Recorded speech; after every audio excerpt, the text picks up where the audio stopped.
Something tells me I'm gonna go crazy and spend more time on this readathon than I probably should. Okay, so today I'm planning out my TBR for September, which is going to be related to the magical readathon that Book Roast is doing. I believe in the past they used to do this with a Harry Potter theme. Since Choose She Who Will Not Be Named, they are completely revamping it, and damn, it's like a whole world, and I'm super excited to join in for my first time. So I'm pretty sure the way that it's going to work is like this is kind of like a building of the world and building of your characters, and then in April you kind of get to take your characters to school and like take different paths and everything. So this sounds super dope. Had a really hard time trying to like narrow down what I want to do with this because the options are so amazing, but we're gonna go through it. We're gonna figure it out. I'm not gonna make myself read 80 books this month, I promise. So the way that it works is there's this traveler's path, and at like each kind of like step or location on the path there's like a prompt for a type of book that you have to read. So the first one is to read a book with a map. So for this one I'm gonna read The Two Towers.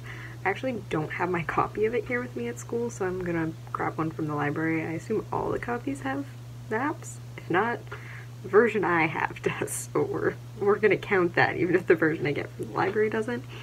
I don't know why I got halfway through this book and then like never finished it. I think I just like got distracted and had been meaning to get back to it and never had a chance. So we'll see how much I remember, whether I start from the beginning or I start partway through. But yes, I've never finished the Lord of the Rings series, so I need to get through it. So that will be my first book that I will be reading, and I'm going to be writing these down because otherwise I'm going to get to the end of this video and forget everything. Alright, what's next? So the next step on the path is The Ashtorn Tree, which is a book that keeps tempting you, or the top of your TBR.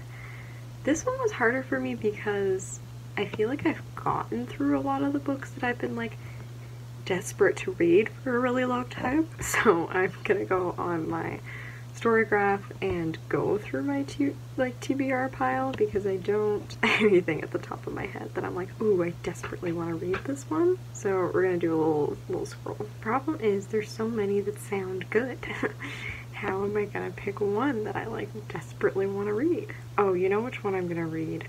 I've been dying to read this book for forever. I asked for it for Christmas and then I didn't get it. So I keep looking at getting it and I haven't had a chance yet. So we're going to use this as an excuse. So the book is called Where We Go From Here, and it's written by Lucas Rocha, and it's translated by Larissa Helena, and it's a novel about three gay friends in Brazil whose lives become intertwined in the face of HIV. I'll give you a little bit more about it. So Ian has just been diagnosed with HIV, Victor, to his great relief, has tested negative, Henrique has been living with HIV for the past 3 years. When Victor finds himself getting tested for the first time, he can't help but question his entire relationship with Henrique, the guy he had been dating. See, Henrique didn't close his positive status until after they had sex, and even though Henrique insisted on using every possible precaution, Victor is livid. Then that's when Victor meets Ian, a guy who's also getting tested for HIV, but Ian's test comes back positive, and his world is about to change forever. Though Victor is loath to think about Henrique, he offers to put the two of them in touch, hoping that perhaps Henrique can help Ian navigate his new life. In the process, the lives of Ian, Victor, and Henrique will become intertwined in a story of friendship, love, and self-acceptance. As it says, it's bringing attention to how far we've come with HIV while shining a harsh light on how far we have yet to go. So it sounds like a really gorgeous book, and I also, most of the knowledge and reading that I've done has been like around the AIDS crisis specifically. Particularly like Two Boys Kissing, that's one of my favorite books, kind of focuses a little bit more on the aftermath, but like is narrated by the ghosts of everyone who lost their lives in the AIDS epidemic, or the gay men in particular. So I'm really interested to read a book that deals more with like the modern life of like living with HIV and navigating the world around it, especially in Brazil in particular, because I know that that country has a lot of issues, particularly with trans women of color not always being safe. So I'm very interested to get a different perspective on it, and also start to like look at kind of the stigma and what it means to navigate life as someone who is HIV positive. So that will fulfill that prompt. I'm a little crazy and I'm going to try and do all of them, but I think it is important to note that you have to complete 2 challenges to successfully make it to the Aurelium Academy. So that's the journey that we're doing, is trying to get to this academy or this school, which is where the later parts of the challenge starting in April will take place. So this month, September, is just all about getting there. You have until the end of September to do at least 2 prompts. I'm going to try out and do all of them because I'm crazy. The next one is The Mist of Solitude, which is read a standalone. I know what I'm going to pick for this one because I got this book this summer and I've been hoping to read it for a while. So it's been chilling in my TBR pile. So this is Circe by Madeline Miller. I loved the Song of Achilles so much, and I'm really excited to read this book that is a retelling of the goddess Circe, who is banished by Zeus to a deserted island and is often told kind of in a really poor light. So it's kind of recrafting her story and looking at the way that as a woman who stands alone, she draws the wrath of both men and gods, and how she has to protect what she holds dear. And that too also has to do with her relationships to the mortals, which we all know Zeus is not a big fan of unless he's boning them. So yes, I loved her writing. I love the Song of Achilles, so I am super excited to check this book out. So that will be number 3 on my TBR. So the next one is read a book featuring ghosts, haunted house, or other supernatural elements. And I just picked up this one that I've had sitting on my shelf for a while because I wasn't sure if it had ghosts. I believe it counts. I will read it. Edgar Brim has suffered from night terrors ever since he was in his cradle, exposed to the tales of horror by his novelist father. After the sudden death of his only parent, Brim is sent to his stern new guardian to a grim school in Scotland. So there his nightmares intensify and he's ridiculed. But years later, he finds his father's journal and becomes determined to confront his demons and his bullies. But soon after, the horrific death of a schoolmate involves Brim's involvement with an eccentric society that believes monsters from famous works of literature are real. With the aid of an unusual crew of friends, Brim sets about on a dark mission, one that begins in a cemetery on the bleak Scottish moors and ends in a spine-chilling climax on the stage of the Royal Lyceum Theatre in London. So I'm thinking that one might count. You know what I might do instead, though? I do have another book that has been on my TBR for a while that I'm pretty sure has ghosts in it, but I'm just going to double check real quickly. So this book that I was thinking of does have ghosts in it more explicitly, so I think I'm going to go with this one, and it's The Graveyard Book by Neil Gaiman. It is one of the few? I don't know, I could be wrong, but of like Neil Gaiman's YA books, I've read most of them. This is one of the ones that I haven't read, so it's described, the description is, when a baby escapes a murderer intent on killing the entire family, who would have thought it would find safety and security in the local graveyard? Brought up by the resident ghost school's inspectors, Bod has an eccentric childhood, learning about life from the dead. But for Bod, there's also the danger of the murderer still looking for him. After all, he's the last remaining member of the family. Stunningly original novel, deftly constructed over 8 chapters featuring every second year of Bod's life, from babyhood to adolescence, will Bod survive to be a man. Raised by ghosts and ghouls, it takes place in a graveyard. It's Neil Gaiman. What more could you want in a book? I'm also getting hyped about how excited this is going to get me for Halloween, even though we've got a ways to go until we get there. So that will be my book for that challenge. After that, we have Obsidian Falls, which is read a thriller or a mystery book. I feel like this one can count as thriller or mystery as opposed to being more for the supernatural one. So that's what I'm going to do for that challenge. I don't know if I said the title of this. It's The Dark Missions of Edgar Brim, and it's by Shane Peacock. It's a YA novel, and it's the first in a trilogy. I used to read his like boy Sherlock Holmes series growing up, so I thought that this looked really interesting. It's been chilling on my shelf for a while. I like trying to use these like readathons to catch up on books that I have been putting off for forever. If I change my mind about that one, I will probably do, I think it's called Roses of May, which is the second book in the Butterfly Garden series, which is by Dot Hutchinson. I absolutely loved that first book, so I would love to read the second one. Okay, next is read a 5-star prediction. Another one where I'm gonna have to scroll through my TBR. I feel like a lot of the books that I was like super hyped for, I read over the summer, especially because I had 3 weeks off of work. So this is making things a little bit trickier. The other thing that's not helping me out is I have not figured out how Storycraft works yet very well, which is making it a little bit tricky to try and navigate and find some of these things. I'm wondering about maybe doing Roses of May for this one because I did love the first book so much. but also thinking about maybe Goodbye Again by Johnny Sun, because that was a really good one. I'm also trying to see if there's any like graphic novels I have on my list that I haven't read, because I think making my life a little bit easier by giving me some graphic novels might help than just trying to read entirely books. Well, I mean, graphic novels are books. I just can't think of words for some reason. Oh, okay, there we go. There's one that I've been wanting to read for forever that I'm hoping is going to be a 5-star read, and is a graphic novel. It is called What We Don't Talk About, and it is by Charlotte Christensen, and it is about an interracial relationship and kind of what happens when she finally meets the family of her partner.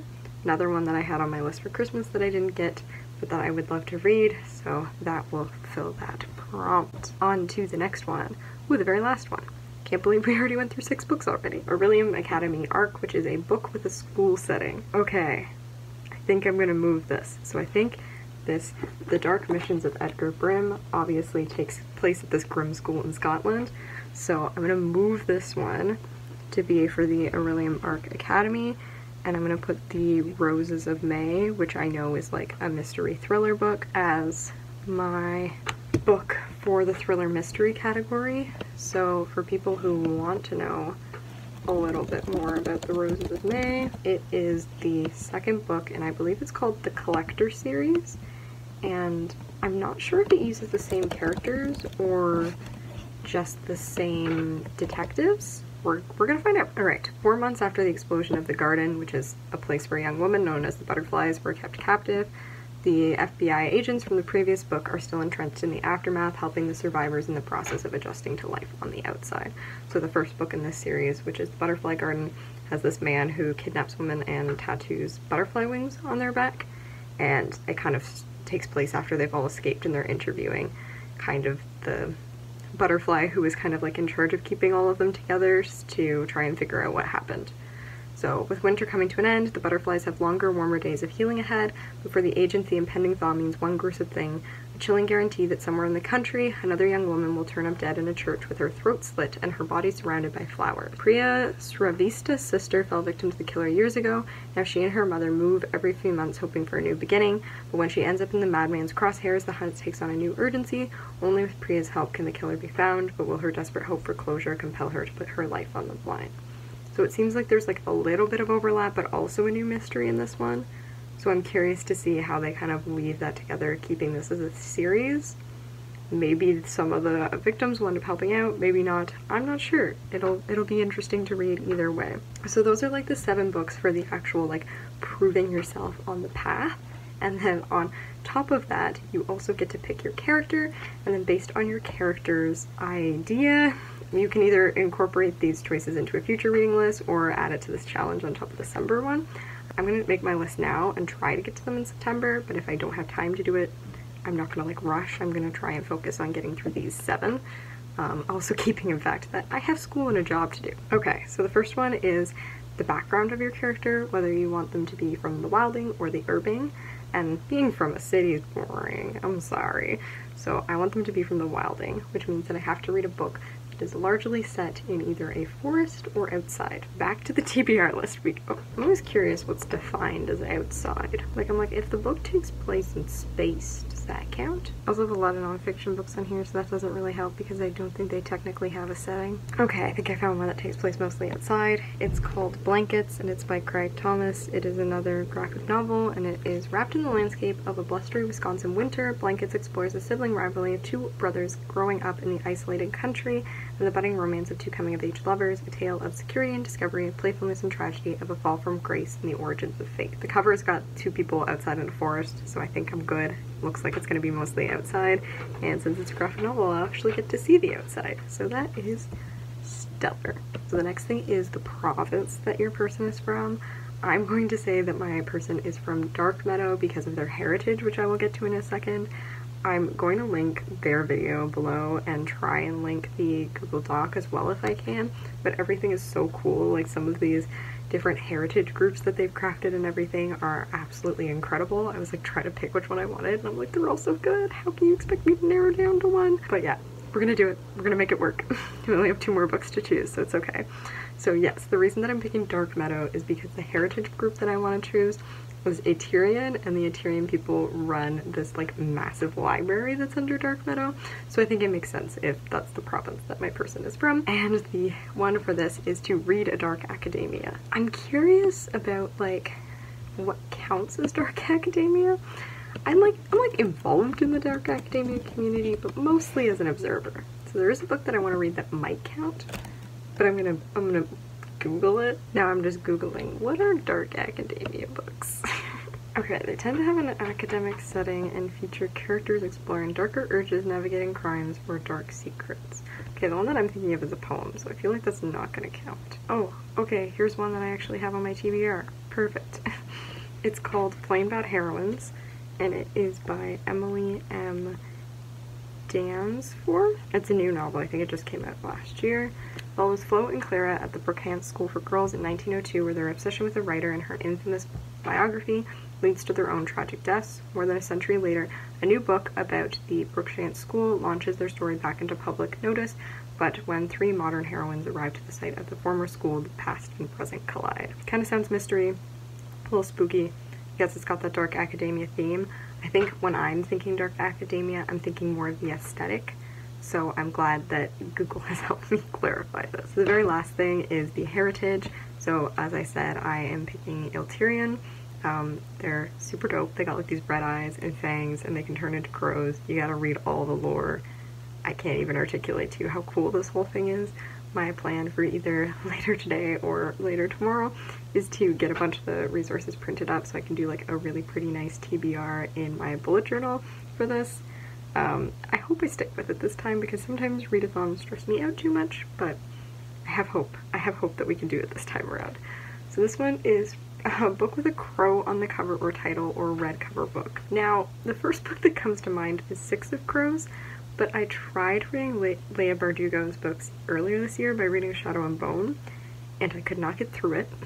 So, well, I mean, I read it, but I was like, yeah, I'm not bothering with the rest of the series. So that doesn't make me want to read more of it. So I'm gonna do a Google for books that have the word crow in the title and see if I can find anything that looks good. Yeah, of course, if I look up books with crow in the title, the first thing that comes up is Six of Crows. Books with crows on the cover. Of course, Six of Crow. The Raven Boys. I think that's a raven on the cover. Thank you very much. Okay, I feel like I've seen this book kicking around before. It's called Crow Winter, and it's by Karen McBride. Oh, okay. I'm like, it is a... I was like, is this a Anishinaabe book? Is that why I've seen it everywhere? It is. For those of you who don't know, I'm Indigenous. That's why I'm like, this sounds familiar. So the description is Nanabush, a name that has a certain weight on the tongue, a taste like lit sage in a windowless room or aluminum foil on a metal filling. Trickster, storyteller, shapeshifter, an ancient troublemaker with the power to do great things, only he doesn't want to put in the work. That's an accurate description of Nanabush. Since coming home to Spirit Bear Point First Nation, Hazel Ellis has been dreaming of an old crow. He tells her he's here to help her, save her, from what exactly? Sure, her dad's been dead for almost 2 years, and she hasn't quite reconciled that grief, but is that worth the time of an Algonquin demigod? Soon Hazel learns that there's more at play than just her own sadness and doubt. The quarry that's been lying unsullied for over a century on her father's property, stirring the old magic that crosses the boundary between this world and the next. With the aid of Nanabush, Hazel must unravel a web of deceit that, if left untouched, could destroy her family and her home on both sides of the medicine wheel. Sounds cool. It's magical realism. It's a little bit long in page counts. It's only 350 pages. I guess that's not bad. So I might be killing myself by trying to read all 10 of these books. So I will be leaving the last 3 for later. Just to quickly go back over everything. So the prompts, and then I'll tell you what book I'm reading for it. So for the Traveler's Key, there's the Novice Path Entrance, a book with a map, and I'm going to be reading The Two Towers. Ashtorn Tree, a book that keeps tempting you, and I'm going to read Where We Go From Here. The Mist of Solitude is read a standalone, which I'm going to read. Circe, Ruin of Sky, read a book featuring ghosts, haunted house, and or other supernatural elements. I'm going to be reading the Graveyard book. Obsidian Falls, read a thriller or mystery book, so I will be reading The Roses of May for that. Tower of Rumination, read a 5-star read prediction, which is what we don't talk about. And then A William Academy Arc, a book with a school setting, which is going to be The Dark Missions of Edgar Brem. And then the ones that I have until like April to read, but I'm gonna try and squeeze them into my September TBR for my character creation, which maybe I'll make another video more about my character once I build the rest of whoever they're going to be. Let me know if you're interested in seeing that. So their background is going to be wildling, so read a book that's largely set in a forest or outside, so I'm going to read Blankets for that. The province is Dark Meadow, so read a dark academia, so I picked Plain Bad Heroines. And then their heritage is Ilturian, so a book with a crow on the cover or title, or a red cover book, and I'm going to be reading Crow Winter for that. So that's everything. That's my September TBR planned out and everything for this magical readathon.